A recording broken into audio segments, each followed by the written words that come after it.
ನಮಸ್ಕಾರ ವೀಕ್ಷಕರೇ, ಧ್ವನಿ ಸಂಜೆ ವಾಹಿನಿಗೆ ಸ್ವಾಗತ.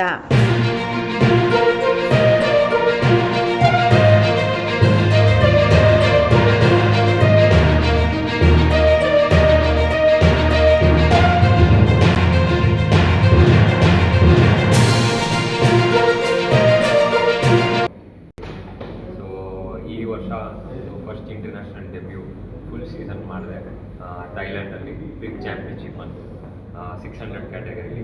ಸೊ SS2 ಕ್ಯಾಟಗರಿ ಅದರಲ್ಲಿ ನಾನು ಸೆಕೆಂಡ್ ರನ್ನರಪ್, ಫಸ್ಟ್ ರನ್ನರಪ್ ಆಗಿದ್ದೀನಿ. So it is very good sign that the progress is good. So next year ನನಗೆ ಟಾಪ್ ಮೋಸ್ಟ್ ಕ್ಯಾಟಗರಿಯಲ್ಲಿ 600ಅಲ್ಲಿ ಪಾರ್ಟಿಸಿಪೇಟ್ ಮಾಡಬೇಕು ಅಂತ ತುಂಬ ಆಸೆ ಇದೆ. ಮತ್ತು ಯುರೋಪ್ ಚಾಂಪಿಯನ್ಶಿಪ್ ಓಡಿಸ್ಬೇಕು ಅಂತ ತುಂಬ ಆಸೆ ಇದೆ. ಸೊ ಅದಕ್ಕೆ ಸ್ವಲ್ಪ ಸಪೋರ್ಟ್ ಬೇಕಾಗಿದೆ. ಸೊ ಅಷ್ಟೇ, like it is very good sign that where I started from and where I been now. So ತುಂಬ ಆಸೆ ಇದೆ ವರ್ಲ್ಡ್ ಚಾಂಪಿಯನ್ಶಿಪ್ಗೆ ಹೋಗಬೇಕು ಅಂತ. ಸೊ ಅದಕ್ಕೆ ನಾನು ಯುರೋಪ್ ಹೋಗಿ ಟ್ರೈನ್ ಮಾಡಿ ಮತ್ತು ಯುರೋಪಲ್ಲಿ ಇರಬೇಕು, ಮತ್ತು ಅವ್ರ ಜೊತೆ ರೈಡ್ ಮಾಡಬೇಕು, ಟ್ರೈನ್ ಮಾಡಬೇಕು ಎಲ್ಲಿ ಯುರೋಪಿಯನ್ಸ್ ಜೊತೆ. ಸೊ ಅವಾಗ ನಾನು ಫಾಸ್ಟ್ ಆಗ್ತೀನಿ ಮತ್ತು ಬೇಗ ಕೆಪಬಿಲಿಟಿ ಬರುತ್ತೆ, ಟೈರ್ಸ್ ನನಗೆ ಅಂಡರ್ಸ್ಟ್ಯಾಂಡ್ ಮಾಡೋಕ್ಕೆ. So it will be much more easier jump into world championship. So ಆ ಮಟ್ಟಕ್ಕೆ ಹೋಗ್ಬೇಕಂದ್ರೆ ಸ್ವಲ್ಪ ರೇಸಸ್ ನೋಡೋಕ್ಕೆ ಶುರು ಮಾಡಿದೆ, ಇಲ್ಲಿ MotoGP ಅಂದ್ಬಿಟ್ಟು ಅವಾಗ. ಸೊ ಅವಾಗ ರೇಸಸ್ ಬರೋದು 10 ಸ್ಪೋರ್ಟ್ಸಲ್ಲಿ. ಸೊ ಅವಾಗ ನೋಡ್ತಾ ನನಗೂ ಇನ್ಸ್ಪೈರ್ ಆಯಿತು, ನಾನು ಒಂದು ದಿವಸ ರೇಸರ್ ಆಗಬೇಕು, ಪ್ರೊಫೆಷ್ನಲಾಗಿ ರೇಸರ್ ಮಾಡಬೇಕು ಅಂತ ತುಂಬ ಆಸೆ ಇತ್ತು. ಸೊ ನಾನು ಸ್ಟಾರ್ಟ್ ಮಾಡಿದ್ದು 2018ಇಂದ, ನಾನು ಕಂಪ್ಲೀಟ್ ಮಾಡೋಕ್ಕಾಗಿಲ್ಲ ಸೀಸನ್ನು. ಸೊ 2019ಇಂದ ಇಲ್ಲಿವರೆಗೂ ಕಂಪ್ಲೀಟ್ ಸೀಸನ್ ಮಾಡಿದ್ದೀನಿ. So that's around 7 seasons with this year 1 international proper debut. So ತುಂಬ ಆಸೆ ಬೈಕ್ ಓಡಿಸ್ಬೇಕು, ಬೈಕ್ ಇದರಲ್ಲಿ ಮಾಡಬೇಕು ಅಂತ. ನನಗೆ ದಾರಿ ಗೊತ್ತಿರಲಿಲ್ಲ. ಸೊ 2019ಅಲ್ಲಿ ಒಂದು ಟ್ರ್ಯಾಕ್ ಡೇ ಮಾಡಿದ್ರು ಆ್ಯಪ್ರಿಲ್ ಅಂತ. ಸೊ ಅಲ್ಲಿ ಇಂಡಿಯನ್ ಇನ್ನೊಂದು ಪರ್ಸನ್ ಕಾಲ್ಡ್ ರಜನಿ. ಸೊ ಅವ್ರ ಬಗ್ಗೆ ಕೇಳಿದೆ ಮತ್ತು ಮ್ಯಾಗ್ಝಿನ್ಸಲ್ಲೂ ಓದಿದ್ದೆ.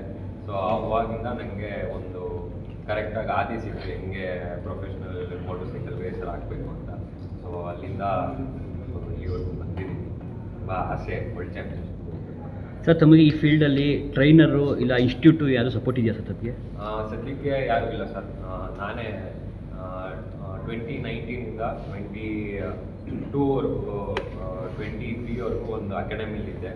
ಅವರು ರೈಡರ್ಸ್ ಎಲ್ಲ ನೋಡಿ ಕಲ್ತಿದ್ದು ಜಾಸ್ತಿ, ಮತ್ತು ಟಿಪ್ಸು ಕೂಡ ಕೊಟ್ಟಿದ್ರು ರಜನಿ ಅಂದ್ಬಿಟ್ಟು. ಅವರು one of the most renowned guy in India. ನಮ್ಮ ಸ್ಪೋರ್ಟು ತುಂಬ ಬೆಳೆದಿದ್ದಂದರೆ ಅವರಿಂದಲೇ. ಸೊ ಇವಾಗ ಸದ್ಯಕ್ಕೆ ಯಾರೂ ನನಗೆ ಏನು ಮೆಂಟರ್ಸು, ಯಾರೂ ನನಗೆ ಕೋಚ್ ಯಾರೂ ಇಲ್ಲ. ಸದ್ಯಕ್ಕೆ ನಾನೇ ಟ್ರೈನ್ ಮಾಡ್ತೀನಿ ಮತ್ತು ನೋಡಿ ಕಲಿಯೋದು ಜಾಸ್ತಿ. ಎಷ್ಟು ಅವರ್ ಪ್ರಾಕ್ಟೀಸ್ ಮಾಡ್ತೀರಾ sir per day? Per day ಮಾಡಲ್ಲ, ವೀಕಲ್ಲಿ 2 ಹೊತ್ತು ಹೋಗ್ತೀನಿ, ಸ್ಯಾಟರ್ಡೇ ಇಲ್ಲ ಫ್ರೈಡೇ. ಸೊ 3 ಅವರ್ಸ್ ಬೈಕ್ ಮೇಲೆ ಇರ್ತೀನಿ. ಇನ್ನು ಮಿಕ್ಕಿದ್ದು 5 ಡೇಸ್ ಜಿಮ್ ಅಲ್ಲಿ. ಟ್ರ್ಯಾಕಲ್ಲಿ ಪ್ರಾಕ್ಟೀಸ್ ಮಾಡ್ತಾರೆ ಎಲ್ಲಿ? ಬೆಂಗಳೂರಲ್ಲಿ ಇವಾಗ 3 ಕಡೆ ಇದೆ ಪ್ರಾಕ್ಟೀಸ್ ಮಾಡ್ಬೋದು. ಗೋಕಾ ಟ್ರ್ಯಾಕಲ್ಲಿ ಮಾಡಬೇಕು ನಾವು ಮೇನ್ ಆಗಿ. ಸೊ ಯಾಕಂದರೆ ಒಂದು ಬೇಗ ಅಜಿಲಿಟಿ ಬೈಕ್ ಮೇಲೆ ತುಂಬ ಇಂಪ್ರೂವ್ ಆಗುತ್ತೆ, ಮತ್ತು you can learn more quick, ಮತ್ತು ಎಫರ್ಟ್ಸ್ ಜಾಸ್ತಿ ಗೋಕಾ ಟ್ರ್ಯಾಕಲ್ಲಿ ಓಡಿಸ್ಬೇಕು ಅಂದರೆ. ಸೊ ಬೆಂಗಳೂರಲ್ಲಿ ಒಂದು ಸಜ್ಜಾಪುರಲ್ಲಿದೆ ಅರ್ವಾನಿ ಗ್ರಿಡ್ ಅಂದ್ಬಿಟ್ಟು, ಇನ್ನೊಂದು ಹೊಸದಾಗಿ ಇದೆ ವೆಲಾಸಿಟಿ ಅಂದ್ಬಿಟ್ಟು ಕೋಲಾರಲ್ಲಿದೆ, ಇನ್ನೊಂದು ಮೀಕು ಅಂತ ಇದೆ. ಈ 3 ಕಡೆ ಹೋಗ್ಬೋದು ಸರ್ ಪ್ರಾಕ್ಟೀಸ್ ಮಾಡೋಕ್ಕೆ. ಸೊ ನಾನು ಯೂಸೆಲ್ಲ ಹೋಗೋದು ವೆಲಾಸಿಟಿಗೆ ಮತ್ತು ಅರ್ವಾನಿಲಿ ಪ್ರಾಕ್ಟೀಸ್ ಮಾಡೋದು. ಸರ್, ತಾವು ಇಷ್ಟೊಂದು ಅವಾರ್ಡ್ ತೊಗೊಂಡಿದ್ದೀರಾ, ತಮ್ಗೆ ಏನು ಅನ್ಸುತ್ತೆ ಸರ್? ಇನ್ನು ಸಾಲಲ್ಲ ಅನಿಸುತ್ತೆ, ಯಾಕಂದರೆ ನಾನು ತುಂಬ ಕಷ್ಟ ಟಾಪ್ 5 ಬೇರೆಯವರ ಐಗು, ಬಟ್ ಆ ಫೀಲಿಂಗ್ ನನಗಿದೆ. ಬಟ್ ಯಾಕಂದರೆ ಲಾಸ್ಟ್ ನಾನು ಟೋಟಲಾಗಿ 2020ಇಂದ ಇಲ್ಲಿವರೆಗೂ ಟೋಟಲಾಗಿ ನಾನು ಇದ್ದಿದ್ದ ಲೈಫ್ ಸ್ಟೈಲು, ನಾನು ಇರೋ ಲೈಫ್ ಸ್ಟೈಲು ತುಂಬ ಚೇಂಜ್ ಮಾಡಿದ್ದೀನಿ. ಮತ್ತು ಏನು ನಾನು ಯಾವಾಗ ಸ್ಪೇನ್ಗೆ ಹೋದೆ, ಅನ್ಫಾರ್ಚುನೇಟಾಗಿ ನಾನು ಟ್ರೈನ್ ಒಂದು ಇಂಜುರಿ ಆಗಿತ್ತು. ಸೊ ನಾನು ಅವಾಗ ವರ್ಲ್ಡ್ ಚಾಂಪಿಯನ್ಶಿಪ್ ರೈಡರ್ಸ್ ನಾನು ನೋಡಿದೆ, ಅವ್ರ ಜೊತೆ 1 ವಾರ ಇದ್ದೆ, ಅವ್ರು ಹೆಂಗೆ ಟ್ರೈನ್ ಮಾಡ್ತಾರೆ, ಏನು ತಿಂತಾರೆ, ಹೆಂಗಿರ್ತಾರೆ ಅಂತ. ಸೊ ಅದೇ ಥರ ನಾನು 2022ಅಲ್ಲಿ ಹೋಗಿದ್ದೆ ನಾನು ಸ್ಪೇನಲ್ಲಿ.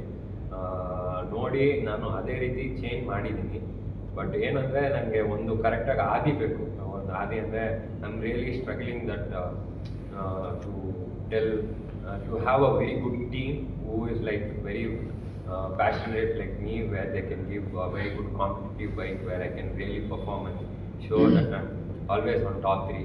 ಸೊ ಅಲ್ಲಿ ನಾನು ಲಾಸ್ಟ್ ಇಂಡಿಯಾದಲ್ಲೂ ಕೂಡ ಲಾಸ್ಟ್ 2021ಇಂದ ಮತ್ತು 2024ವರೆಗೂ I really struggle that I didn't have a team, I didn't have a support. ಯಾವಾಗ ಹೋದ್ರೂ ಅದು ಇದು ಬೈಕ್ ಇಶ್ಯೂ, ಬೈಕ್ ಇಲ್ಲ ಅಂತ. ಸೊ ಅದೊಂದು ನನಗೆ ಇಶ್ಯೂ ಆಗಿ, but where I felt mentally I was really down. But ಯಾವಾಗ